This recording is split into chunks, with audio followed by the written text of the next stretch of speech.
I think most people have not paid attention. They think beauty means it must be sunrise, sunset at the most. The very way a person walks is beautiful, that geometrically things have fallen into place. The cosmos itself is perfection of geometry. If I look at a man or a woman, first thing is, I see their geometry from head to toe.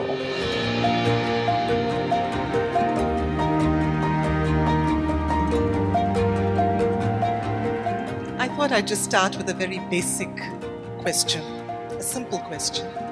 It's a question that I'm often asked at poetry readings, at poetry workshops, poetry being primarily what I practice. And the question is, what is a good poem? And the answer really is, if the poem is a form of verbal design or verbal choreography, what is design? And is beauty implicit in that notion? If so, what is beauty? Whether it's a machine, or an ant, or a grasshopper, or a human being, or clothes, whatever, or a building, if it fits and flows with least amount of friction, if one who has the eyes to observe, it always seems very beautiful. I don't know how many people notice this. Right from my childhood, I spent a lot of time paying attention to every kind of insect.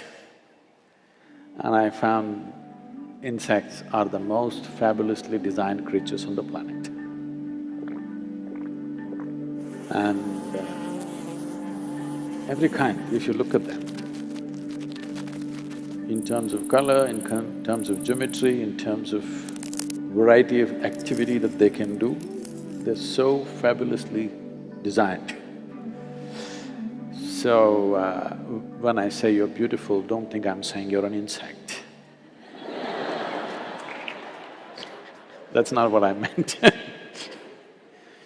I'm saying different creatures, we have 2 legs, somebody else has 4 legs, somebody else has 6, 8, 12, whatever number. But the beauty of nature and evolution is the design has been perfected. I think most people have not paid attention. They think beauty means it must be sunrise, sunset at the most. Small things are very beautifully made because with least amount of friction, they've learned to function. If you look at… if you look at the activity, if you measure the activity, let's say of an insect, how much activity an insect is performing, for how many calories that he consumes. Obviously, he's geometrically perfect, least amount of friction. So, anything that's well made always excited me, whether it's a machine or a building or an insect or an animal or a human being. If you're talking about humans being beautiful, if you look at somebody, when they're joyful, everybody is beautiful.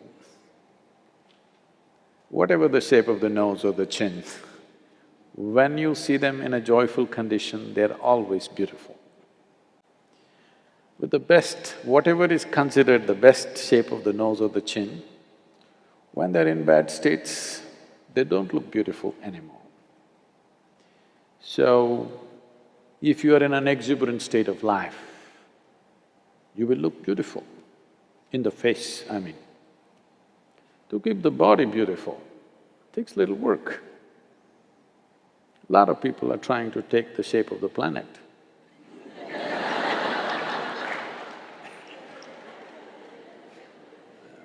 No, I'm not saying in an insulting way, I'm saying…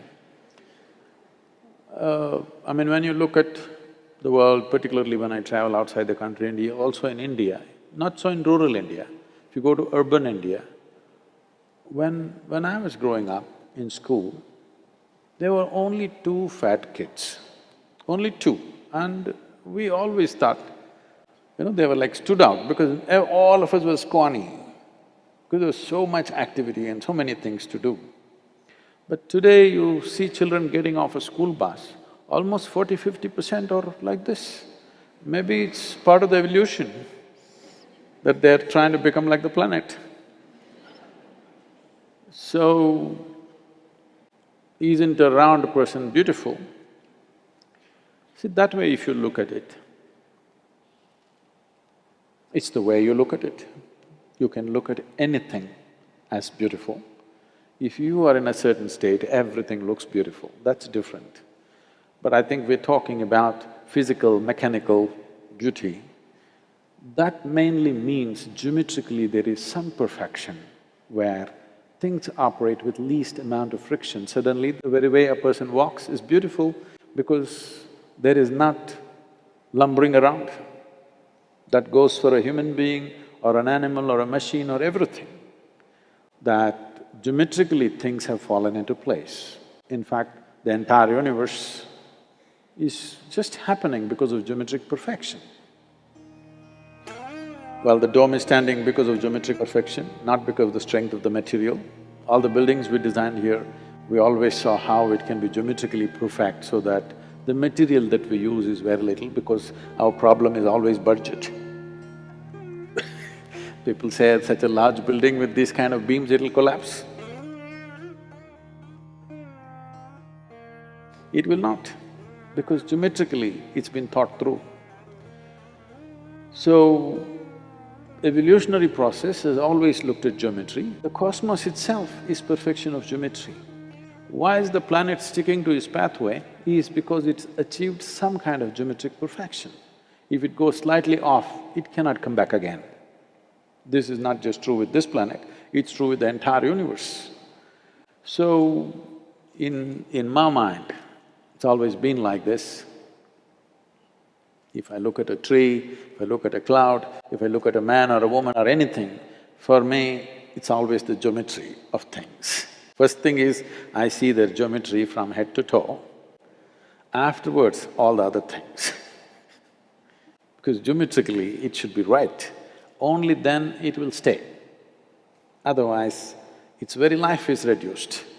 Life of a building or an animal or a creature or anything, any form in the existence, if it doesn't find some kind of geometric harmony, then it will go before its time. The entire yogic system is just that. To align your body to the cosmic geometry, so that if you sit here for 2 days, it's still no issue because you have understood the geometry of the body.